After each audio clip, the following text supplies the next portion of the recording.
ħanibdew billi naraw il-pick of the week. Din hija ir-ritratt li kien trending din il-ġimgħa żgur li tajtu miegħu b'xi mod jew ieħor.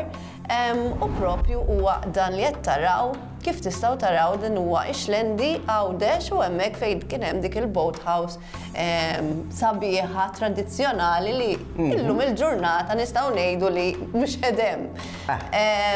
Ovvjament marret mixja. Sfortunatament.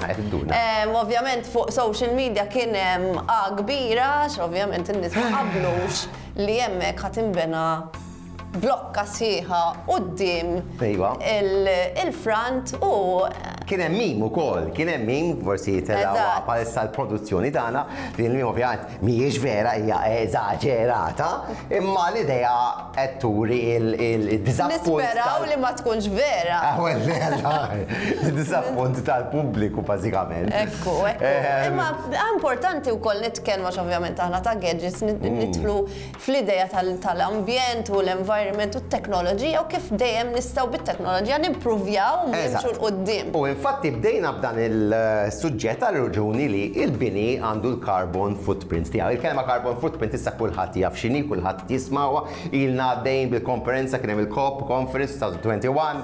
Jiġifieri din hija kollha aħna bażikament fl-aħħar id-dinja n-nies li għandhom is-saħħa biex jieħdu d-deċiżjonijiet qed jindunaw nisma' guys, irridu nagħmlu xi ħaġa għax id-dinja mhux ħatibqa' habitable, jiġifieri ma nistgħux ngħixu fiha iktar. Allura aħna bħala binja inti l-bini nifsu biex tibnieh u anki wara li jinbena jikkrejaw carbon footprint. Għandek il-footprint biex jinbena ġifieri il-magni u l-affarijiet kollha, kif ukoll għandek l-elettriku u biex tħaddem dan il-bini. U aħna interessanti nkun naf iktar jekk dan il-bini ħajkun carbon neutral jew le. Ġifieri ħa eżempju, jekk inti għandek dar u għandek biżejjed pannelli biex tiġġenera enerġija iktar milli inti qed tikkonsma, hemmhekk qed tiġi carbon neutral jew carbon negative. Ġifieri ovvjament jekk dil-binja fuqha ħajkollha l-solar panels. Xi tibux bil-forsu, solar panels xi ħaġa, solar panels jaqmu l-aħjar għal-Malta ngħidu hekk, eżatt. Issa, qed nitkellmu wkoll fuq din il-climate change. Li suġġett hot bħalissa. Eżatt, fil-fatt kif tafu f'12 ta' Novembru kien hemm il-konferenza fejn anke ovvjament Malta u l-Prim Ministru kien hemmhekk jiddiskutu ġewwa Glasgow u kien hemm ħafna avvenimenti interessanti fuq is-social media. Yes, jiena kien hemm waħda li vera laqtitni.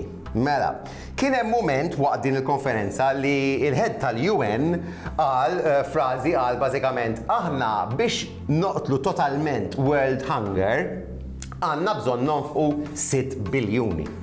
Ftit ta' minuti wara, Elon Musk li huwa l-owner ta' Tesla u SpaceX u kif nafu bħalissa l-iktar persuna li għandu flus fid-dinja, fil-history, fl-istorja tad-dinja, għamel fuq it-Twitter tiegħu qal if you show me how and where this money is going to be spent, I will sell my stock now and you can do it tomorrow. Bażikament għallhom jien antikom il-flus, imma jekk turuni li vera ħattużawhom kif suppost. U kif ħattużawhom mill-budget. Di kienet botta tajba, Tajba. Jekk huwa vera li Elon Musk iżomma l-kelmtu, hija xi ħaġa inkredibbli. I mean li jwaqfu l-ħbertang. Imma hekk kienet interessanti għaddej. U aħna fuq dan is-suġġett tal-kif nistgħu naqsu l-impatt fuq l-ambjent, aħna ta' gadgets provajna din it-teknoloġija tal-gadget li joħloq fizzy drinks, fizzy soda drinks. Ovvjament nafu l-problema ta' single-use plastic li qed nippruvaw naqsu minnhom u din issolvi fil-fatt parti minn din il-problema, solvi din il-problema tal-single-use plastic għax tuża li xkun apposta imma d-domandija wkoll jekk jiġix l-istess toma jew le. U aħna provajna ħanaraw x'kien ir-riżultat. Today we're making our own fizzy drinks. You can make your favorite fizzy drink from scratch with just the touch of a button. Let's try soda.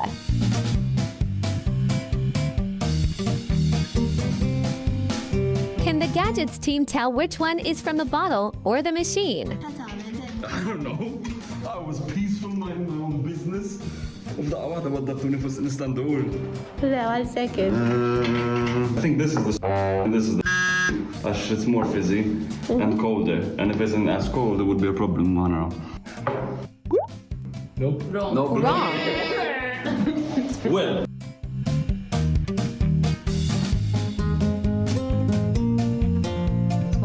Vera? Dan. Da raġun. Correct. Ma. The same, eh? Now for lemonade.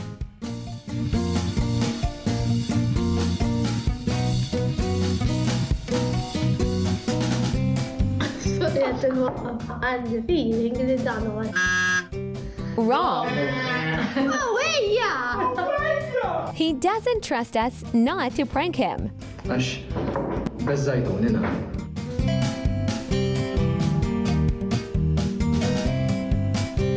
Drajtu. Correct. nice. Finally, let's try orange soda.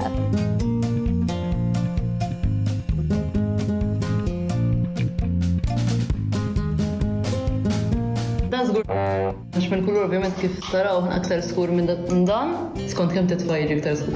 Correct. Kif qed taraw dawn it-teknoloġiji u dawn l-idejat qed jgħinu biex innaqsu l-impatt fuq l-ambjent u tajjeb li wkoll business Maltin qed jiġibu dawn it-teknoloġija aċċessibbli għal hawnhekk. kulħadd. Eżatt, ħajkunu aċċessibbli għalina wkoll u fil-fatt il-probabbli s-sena d-dieħla ħajkun hemm inizjattiva oħra li hija verament interessanti fejn issa din ħatkun fidejna. Ħajsir dil-magna fejn aħna jiena nista' mmur bil-fliexken tal-plastik tiegħi, bil-fliexken tal-ħadid tiegħi u nitfaħħom hemmhekk ġo din il-magna biex jiġu riċiklati direttament hemmhekk u din il-magna ħattini il-flus lura. Di tfakkarni lura fi żmien meta jiena kont żgħir u konna nużaw il-fliexken tal-ħġieġ u jiena kont imur indur kull imkien niġbor biżżejjed fliexken biex ikolli 2 cents plus 2 cents plus 2 cents plus 2 cents plus 2 cents biex nixtri soft drink. L-istess ħaġa minn flok imma bil-plastik. Vera, dak iż-żmien konna nagħmluha. Mela, konna nduru kull imkien infittxu l-flaxken. Kienu jirriċiklawhom u jerġgħu jużawhom għall-affarijiet. Issa importanti ngħidu li din ħatejn ħafna ġifieri biex 85% tar-riċiklar ħajitnaqqas mis-single use beverages, ġifieri ħajitnaqsu mis-single use beverages, ġifieri tkun effettiva ħafna. Ovvjament aħna dawn l-idejat qegħdin vera għal-qalbna għax ovvjament il-pjaneta għandha bżonn, rridu nagħmlu kulħadd irid jagħmel tiegħu. Issa, ibqgħu hemm xwar reklami ħambur nintaqa' fuq nies li fuq l-istess suġġett dawn huma Maltin li kreaw innovazzjonijiet li jistgħu jgħinu biex nipproteġu il-pjaneta tagħna. Ibqgħu hemmhekk. Maltin. Hemm Maltin u hemm anki barrani. Mhux Elon Musk u Le m'għandux jasab.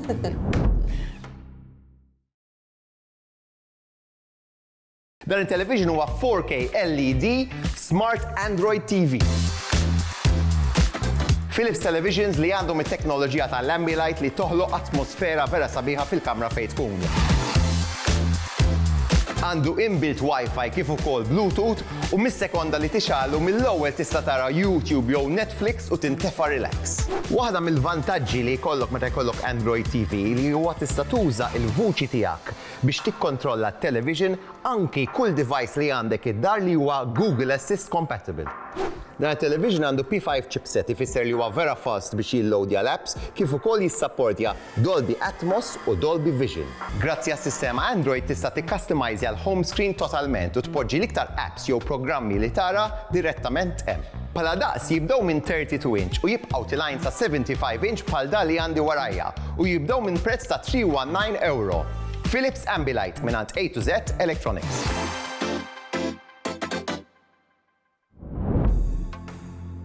Infakkarkom fis-social media ta' gadgets, mill-Facebook, għandna l-Instagram, għandna TikTok fejn taraw li jien u l-gadgetina nagħmlu ħafna affarijiet. Għandna TikTok trends, qed imorru tajjeb, ħafna tajjeb. Naħseb waħda mill-iktar platforms li qed ikollna hekk feedback tajjeb. Kif ukoll infakkarkom fil-website fejn hemmhekk intellgħu ħafna Branding il-ġdid issa. Branding il-ġdid. Ekku, ħafna novitajiet interessanti, ħafna ħbarijiet lokali u internazzjonali. Ġifieri tistgħu issibuna kull imkien mintom x'ħadd titilfuna fuq it-television ukoll. Eżatt, għalista. Jiena llum jien eċitata ħafna Għal-ġaralek. għax ħan iltaqgħu ma' żewġ żgħażagħ gustużi simhom Nico Harry. Min huwa Nico Harry? Nico Harry, jisomek Nico Harry. xi boy band. Nico Harry in the house, yeah! Boy band, daw x'huma? Le, mhumiex boy band żewġ żgħażagħ li ħajmorru fuq avventura biex jagħmlu xi ħaġa for charity. U l-avventura hija avventura wild għax ħajaqsmu minn l-Ewropa sal-Magnolia. Xiex ħajimxu għalih? Le, imissa ħankunu nafu ftit iktar tard u ħajamluha biex jgħinu lill-fondazzjonijiet l-NGOs actually Zibel u Cool Earth. Imma qabel inti tara dawn iż-żewġ żgħażagħ gustużi spjegajt id-diskritt. Li ma jien li nieħu gost jien li naraw dawn iż-żgħażagħ jagħmlu dawn l-affarijiet biex jagħmlu jgħinu l-ambjent. Imma qabel ħammorru nintaqgħu man-nies li jiena diġà ntqajt magħhom li rebħu awards għal dawn il-kreazzjonijiet u idejat, innovazzjoni ħanajdu hekk li ħajjieħdu ssib il-pjaneta bihom. Blaw l-invenzjonijiet aħna nistgħu nkomplu ngħixu ħajja fejn nistgħu nieħdu ssib iktar il-pjaneta tagħna. Ekku, ħammorru issa naraw? Iva, issa. Kif nafu it-tibdil tal-klima huwa issa u madwar id-dinja kollha kulħadd qed jara kif ħajaħdem biex insalvaw il-pjaneta li qed ngħixu fuqha. Għal din ir-raġuni il-Ministeru tal-Ambjent, Tibdil fil-Klima u Pjanar kreaw hashtag isimha Climate On Campaign u fiha kien hemm kompetizzjoni għal nies li kreaw xi idejat jew invenzjonijiet li jistgħu jgħinu f'din id-direzzjoni u llum ħanintaqgħu mar-rebbieħa. L-Award tal-Agent of Change intrebaħ minn Phil Richards. Il-kumpanija tiegħu offrew il-possibilità li n-nies jaċċessaw ilma potabbli b'mod konvenjenti permezz ta' filtri biodegradabbli. Tibdil fl-imġiba li wassal għal bosta benefiċċji. As I went up to get the award, three things that occurred to me. The first thing was that this is really about the households that have stopped using plastic bottles. There's 1,500 of them, and together that means there's 146 tons of CO2 that have been not emitted, and that's a big change. L-Aġenzija nagħmlu numru ta' xogħlijiet relatati ma' sostenibilità fis-settur tal-enerġija u l-ilma. Allura tefatna ftit fuq il-forefront ma' nies li aħna dak ix-xogħol li nagħmlu.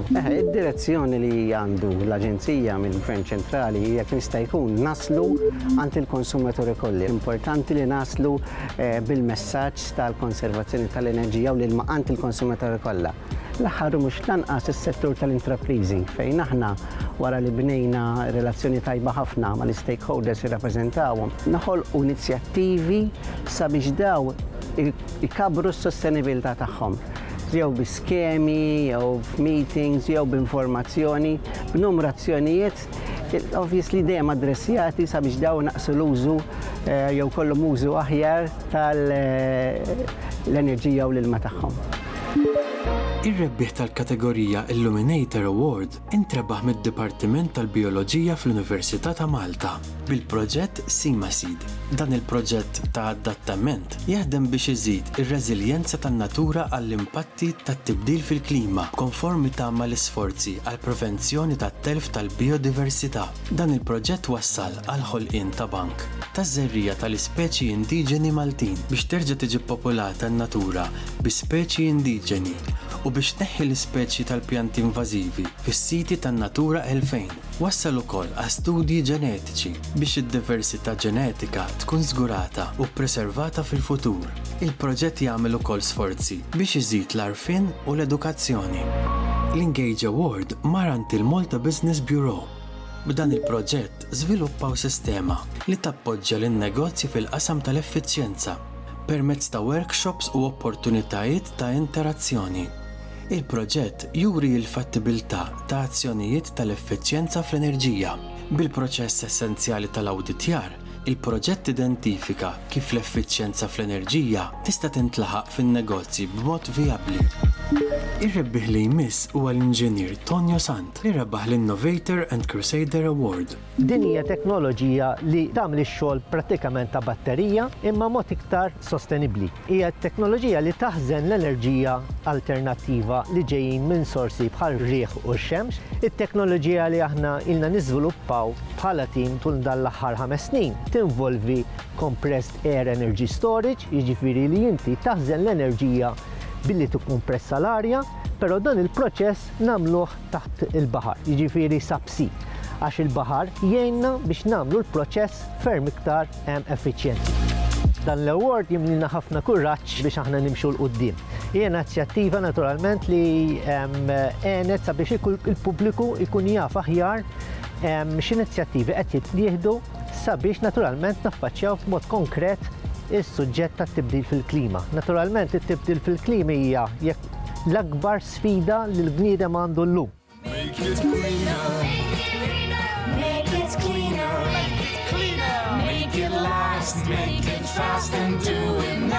Aħna ħadna fuq proġett li jismu Sing for the Climate. Hija l-edizzjoni Maltija ta' dan il-proġett. Badna ammont ta' studenti fil-Kastana li madwar 1200 student tifel u tifla permezz ta' kanzunetta fuq it-ton ta' Bella Ciao hemm lirika alternattiva dwar azzjonijiet li jridu jittieħdu issa ma nistgħux nibqgħu nistennew.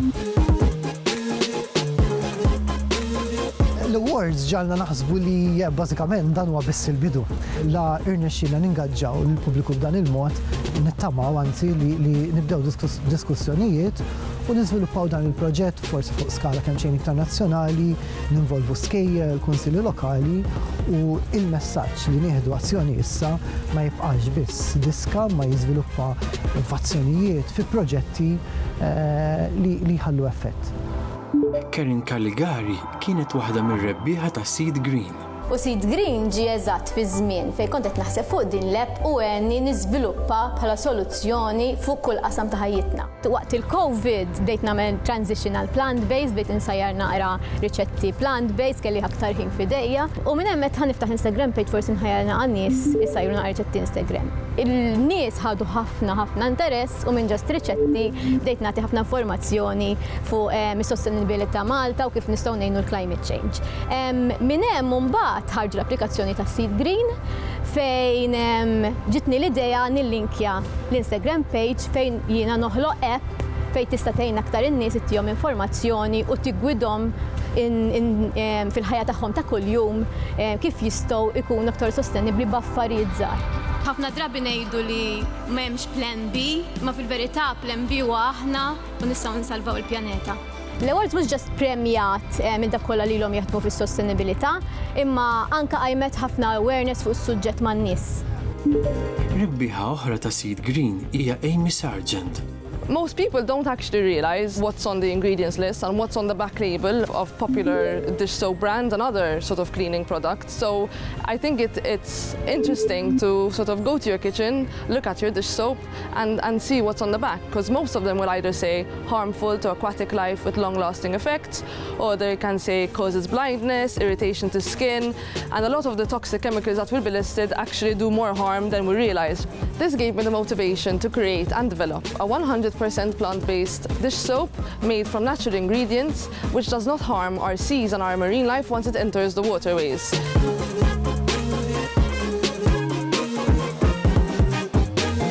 The Malta Climate Action Awards is a great initiative for people who tirelessly work for the environment, who create greener products, who do cleanups. It gives them a voice, it gives them sort of recognition, it encourages them, and sometimes it even offers them funding. So it's definitely a super initiative. U l-ewwel post ta' Seed Green Award intrebaħ minn Pierre Għaxaq. Din l-inizjattiva bdejnija għax rajna prima faċċa id-batijiet tal-bdiewa tagħna. Rajna wkoll fiha opportunità ekonomika kif ukoll ambjentali. Peress li aħna nies tekniċi, il-programm ta' Seed Green għena ħafna fejn jidħol marketing u kif insommu relazzjoni tajba mal-klijent. Dan il-proġett nixtiequ nuru li l-bidja hija verament sostenibbli.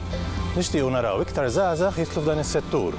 Naraw ambjent aħjar kif ukoll naraw il-prodott lokali jifjorixxi. Nisperaw li dawn in-nies grazzi għall kreazzjoni tagħhom ma jinspiraw iktar nies biex ikollhom iktar idejat biex ngħixu ħajja iktar sostenibbli. Ħanaraw ukoll il-Nick u l-Harry. Ekku. Ġifieri ħanaraw naqra l-avventura tagħhom. Min qalu li jgħidulhom micro-tears. Micro-tears. Micro-tears, Iva. Mikra jgħidulna rridu produzzjoni minn wara. Mikra. Mi hemm raġuni għaliex mikra-tears, Iva. Mela siru nafu. Ejja, ġu tibqgħu hemmhekk imma wara dal-break. Dal-waqt fuq gadgets.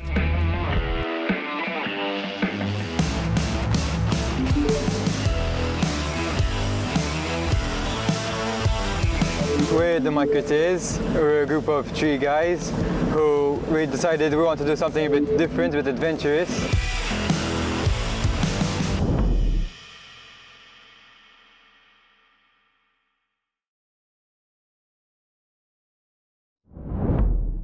Mela Robert, l-MCA qed tiċċelebra l-20 sena anniversarju. Jekk tista' tispjega ftit l-MCA, Malta Communication Authority, x'inhi eżatt, x'tagħmel eżatt, 50 kliem ovvjament. Mela kif jgħid l-isem stess hija l-awtorità responsabbli mir-regolamentazzjoni tal-komunikazzjoni, ġifieri l-kamp tas-servizzi elettroniċi, l-internet, il-mobile, it-telefonija fissa. Tirregola wkoll il-kamp postali, servizz essenzjali, servizz antik ħafna, u kif ukoll tirregola l-kummerċ elettroniku. Però kif kellek issaqsini x'inhu r-rwol tar-regolatur.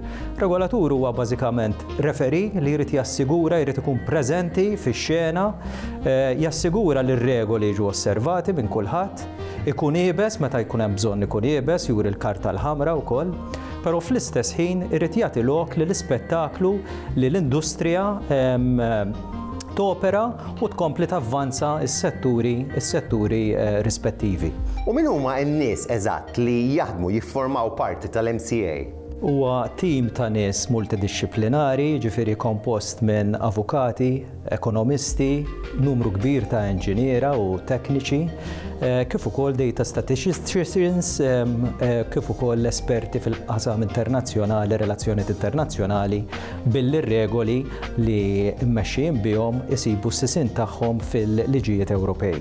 Tista' tidentifika 3 kisbiet li kellhom ħanajdu hekk l-MCA f'dawn l-20 sena li għaddew? Nitilqu lura minn fejn bdejna 20 sen ilu kellna sitwazzjoni fejn is-suq tal-komunikazzjoni kien suq karatterizzat minn monopolji. Ġifieri għażla kienet limitata jew ma teżistix jekk trid servizz tal-telefonija mobbli kellek operatur wieħed, jekk trid servizz tal-internet l-istess kont limitat fil-għażla. U l-għan tal-awtorità kienet li tiftaħ daw is-swieq għall-liberalizzazzjoni biex ikun hemm iktar kompetizzjoni. Naħseb dik kienet kisba kbira, llum il-ġurnata għandna għażli kbar u f'suq żgħir bħal modak is-suq Malti, il-fatt li għandna 3 operaturi, pereżempju għas-servizz tal-telefonija mobbli, għas-servizz tal-internet, hija diġà xi ħaġa li nieħdu for granted li hija importanti ħafna. Mbagħad ikun hemm ħafna affarijiet oħrajn żgħar li kultant fil-ħajja ta' kuljum ma nagħtux wisq kasom, pereżempju li tista' tipportja numru u żomm in-numru tiegħek jekk qed tibda minn operatur għal ieħor. Dak huwa obbligu regolatorju li tpoġġa mill-awtorità. Ir-roam like at home li meta tissiefer qed tiġi ċċarġjat mhux bħal qabel b'rati ferm għoljin imma bl-istess rata skont il-pakkett li għandek fis-suq lokali tiegħek. Dawn huma affarijiet żgħar oħra illi ovvjament iddaħħlu permezz tar-regolamentazzjoni li llum noħduhom for granted u li però qegħdin hemmhekk bis-saħħa ta' interventi li saru mir-regolatur. Nafu li l-konferenza ħassir 25 ta' Novembru u f'di ħataraw ħanajdu hekk il-passi li jmiss, il-pass il-futur u wkoll qed ngħidu li qed ngħixu minn digital decade. X'inhu l-pjan tagħkom minn issa ħanajdu hekk sas-sena 2030? Fil-fatt, ftit tal-ġimgħat ilu kienet il-Kummissjoni Ewropea stess li ppubblikat dak li qed issejjaħ The Path to the Digital Decade li hija strateġija li qed tħares kif tqarrab l-Ewropa lejn soċjetà diġitali li tkun iktar ġusta, iktar sigura u li fil-verità isservi li t-teknoloġija għandha sservi liċ-ċittadin u mhux viċeversa.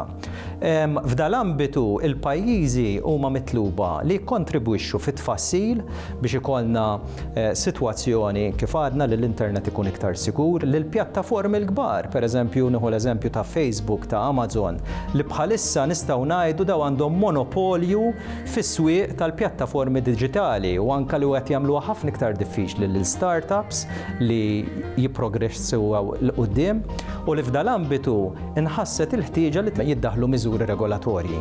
Dawn qed jiġu mfassla, qed jiġu diskussi flimkien mal-pajjiżi membri u aħna din parteċipi minn din id-diskussjoni. U li se nagħmlu f'din il-konferenza propju se nħarsu kif nistgħu flimkien ma' regolaturi oħrajn, flimkien mal-industrija nieħdu l-feedback neċessarju, nżommu widnejna miftuħa sew biex nikkontribwixxu f'da d-dibattitu. Punt żgħar li nixtieq nagħmel fl-aħħar ukoll, il-konferenza se titratta wkoll l-aspett tal-aċċessibilità diġitali biex id-dinja diġitali tkun aċċessibbli għal kulħadd. U f'dal ambitu wkoll anke min se jsegwi l-konferenza li se tkun live streamed fuq il-website tagħna mca.org.mt se jkun hemm il-possibilità fejn se tintuża l-lingwa tas-sinjali biex dak li jkun jista' jsegwi dak li jkun qed jintqal mill-speakers internazzjonali li se jkollna din l-event. Grazzi Robert, aħna bħala Gadgets ilna naħdmu magħkom mal-MCA għax fil-dinja digitali ngħidu hekk il-komunikazzjoni hija kollox. Mela aħna minn hawn wara riklami ħammur niltaqgħu Nick u Harry li huma dawk iż-żgħażagħ li semmejna ħa naraw ftit l-avventura tagħhom. Ibqgħu magħna. Dalwaqt fuq Gadgets. Il-Mongol Rally huwa vjaġġ ta' 20,000 kilometru li jibda minn Londra sar Russja via Mongolja. Il-parteċipanti m'għandhomx għajnuna u għandhom regola waħda biss. Trid tagħmel il-vjaġġ kollu b'karozza b'magna taħt l-1200 cc. Il-Micro Tears huwa grupp ta' żgħażagħ Maltin li ddeċidew jieħdu din l-isfida u ser jagħmlu l-vjaġġ kollu b'din il-karozza. Da, unot.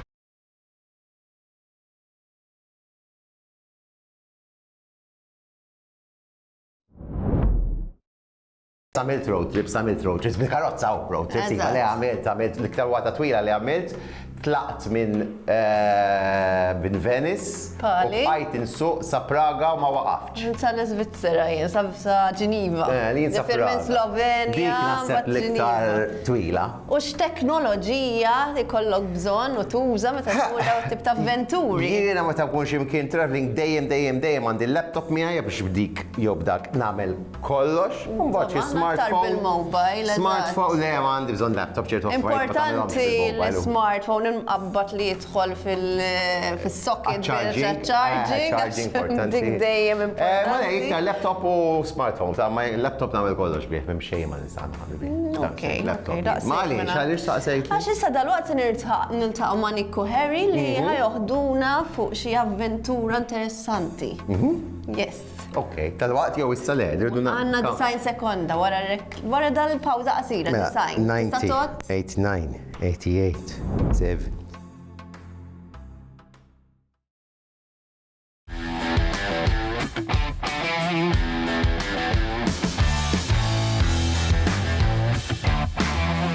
Dawn huma l-JBL Tour Pro Plus TWS headphones li jaħdmu sistema ta' True Wireless kif ukoll Dual Charge. Huma True Wireless għal fatt li huma in-ear fully wireless headphones u għandhom sistema ta' Dual Charge jista' tuża USB Type-C tradizzjonali jew inkella anki wireless charging għaliex case innifsu jissapportja wireless charging. Il-headphones li fushom waħedhom ituk 8 sigħat u il-pouch itik 24 siegħa oħra. Ukoll għandhom noise cancelling. Jien nista' nixgħal il-noise cancelling waħed jaqta' sejjes kollha. Imma peress li post bħal daw perikolus li ma tismax l-ambjent peress li hemm xi karozza forsi qed papa jew xi ħadd qed ikellmek, għandhom sistema ta' ambient fejn inti innaqqaslek il-ħsejjes ta' madwarek imma still tisma' dawk l-affarijiet importanti bħal horn ta' karozza u wkoll għandhom sistema ta' talk through fejn inti tista' tħallija mixawla u qed tisma' mużika waqt xi ħadd qed ikellmek u still tista' tisma' il-vuċi tiegħek.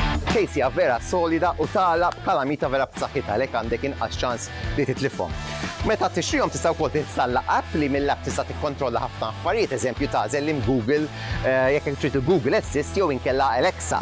Għandu feature ta' Find My Buds li jekk inti ma tax fejn huma bl-app tista' ssibhom. Bħala prezz daw il-buds jiswew €169 u tista' ssibhom mingħand Ultimate.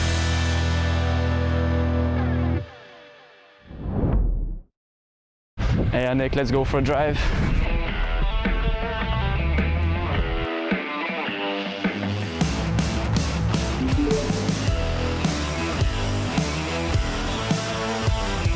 We're the Musketeers. We're a group of 3 guys who we decided we want to do something a bit different, a bit adventurous. We came together and we decided, okay, let's join this rally, the Mongol Rally it's called. We're gonna leave from here, from home, from Malta, and we're gonna drive how many kilometers? What, till the end? Till the end. About, in total about 20,000 hopefully.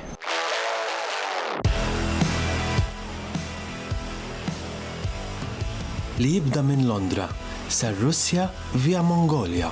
Il-parteċipanti m'għandhom xajnuna u għandhom regola waħda biss. Trid tagħmel il-vjaġġ kollu b'karozza b'magna taħt l-1200 cc. Il-Microteers huwa grupp ta' żgħażagħ Maltin li ddeċidew jieħdu din l-isfida u ser jagħmlu l-vjaġġ kollu b'din il-karozza. No. Or not? Max. Yep.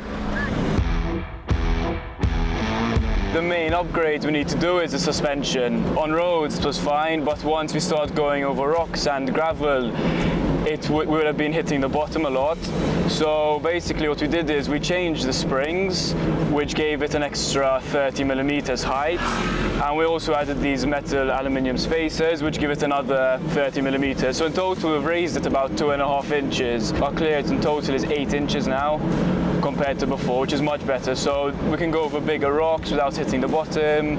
We won't get beached on them. Fil-fatt, meta l-Mongol Rally 2021 ġie kkanċellat, marru l-Italja biex jibnu l-esperjenza għall-edizzjoni tal-2022. When we went on our trip to Italy, it only broke down twice and it was the same problem, and we managed to fix it in about 10 minutes. So far it's actually been pretty reliable, and I have a bit of a background in fixing cars. So far anything that has gone wrong I have been able to fix myself with just the basic tools we keep with us. Our trusty axe. That was useful. The most important thing in here are these tools.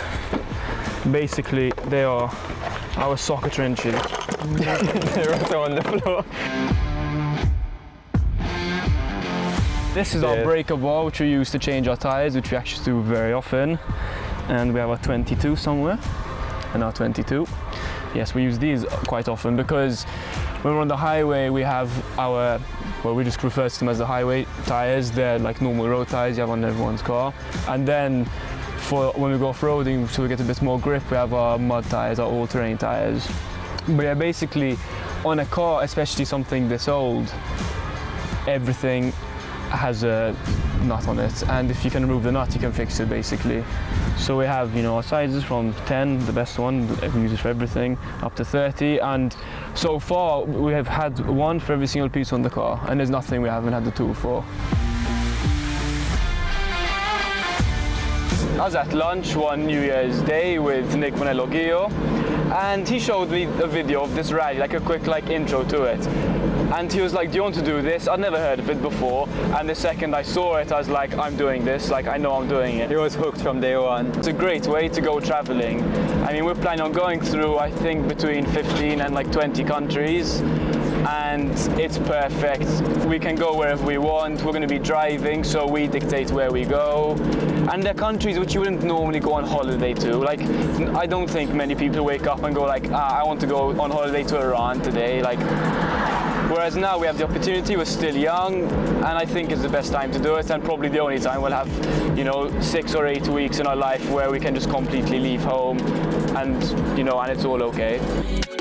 Tista' tieħu r-rotta li trid, però trid taħseb għal viżas u passaporti għall aċċessi ġo pajjiżi differenti. Issa bil-COVID sir tkun aktar diffiċli. Basically, we didn't exactly do the original Mongol Rally last year as planned because of COVID, as many of the borders were closed, so because of restrictions we couldn't make it all the way through Asia. So for that reason we went for a little trial run. We drove from here, from Malta again, all the way to the northernmost point of Italy. There was a point where we did 20 hours straight. It was about 1,100 kilometers non-stop. Yeah, with 20 hours straight of driving. And we made it to Lago del Garda. We went around the mountains a bit. And then we got a ferry from Genoa and we headed back down slowly. And on the trip we learned a lot of things about, what worked with the car, what didn't work. So when we came back, we sat down and we made a long list of everything we need to fix, and some things we hadn't thought of before. Like, for example, halfway through our lights stopped working, and we only just fixed those now. A lot of the electrics, we did them ourselves, and none of us were not trained in this stuff. So obviously we learned what broke basically and how to fix it. And that's about it. We're also going to plan on trying to do a couple of small engine upgrades, because there were certain times when the engine wasn't quite doing what we needed it to do. And now that we know that, we know how we need to fix it and how to change and improve it.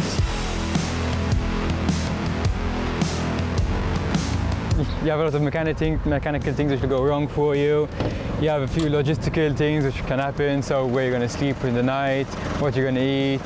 Just make sure everyone's all happy with each other, everyone's friendly, because if we're fighting, it's never going to end well for any of us. So I think we're all quite good with each other. Like, if we had a little disagreement, we'd come to a common understanding eventually. So, no, I mean, I'm a very clean person. It's not like I can't not shower. But like along the way on the rally, not on the rally, in Italy, we would stop across some like freshwater lakes or something, and we'd go and at the point there was a waterfall, and we'd go sit under the waterfall and have a wash with some soap and water, and like we always found a way to keep ourselves clean. I mean, I'm not too bothered if I have a pack of wet wipes. I do that with sailing as well when we have long races. It's not too bad. But he has given up with us. In fact, by the end the car was such a mess. At the beginning he was like telling us like, throw this away, put this away. By the end he just gave up, because me and the other Nick you can't control us. So basically we just broke the window because we locked us outside of the car. Issa jħossuhom lesti għal waħda mill-aktar vjaġġi perikolużi. Iżda dan kollu mhux biss għal gostu l-esperjenza. We're going to be raising some money for charity. We've chosen the local one, Zibel. All three of us are into the sea. We spend lots of time in the sea in summer, and obviously I think it's the most important thing to make sure we keep it clean and look after it. So yes, we're getting money for Zibel, and also the rally organizers have a partnership with this group called Cool Earth, which basically they focus on forests and replanting forests and helping in that way, so helping on the land rather than the sea. And we're covering our carbon footprint that we're gonna leave when we're doing the rally. We're like re-giving what we're taking, kind of.